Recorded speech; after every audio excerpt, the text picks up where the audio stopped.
Bismillahirrahmanirrahim. Assalamualaikum warahmatullahi wabarakatuh. Salam Malaysia Madani.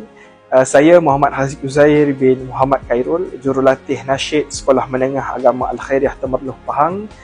Di kesempatan ini saya ingin mengucapkan jutaan terima kasih kepada Jabatan Agama Islam Negeri Pahang, seterusnya yang berusaha Dr. Haji Salitur Rahim bin Alias, Pengetua Sekolah Menengah Agama Al-Khairiah Temerloh, dan juga guru penolong kanan kurikulum Puan Siti Nora binti Harun atas persetujuan untuk membeli alat-alat muzik percussion baru untuk kumpulan nasyid Sautu Syabab.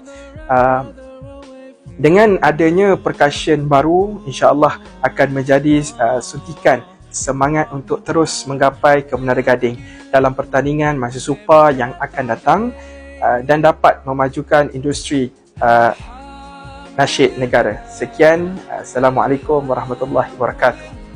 Bismillahirrahmanirrahim. Assalamualaikum warahmatullahi wabarakatuh.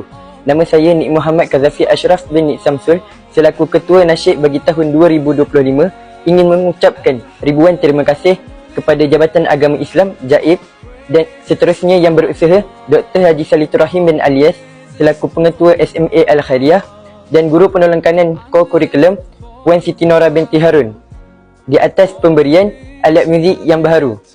InsyaAllah kami akan menggunakan alat muzik yang baru ini dengan sebaik mungkin dan kami akan membuat yang terbaik untuk masa depan yang akan datang.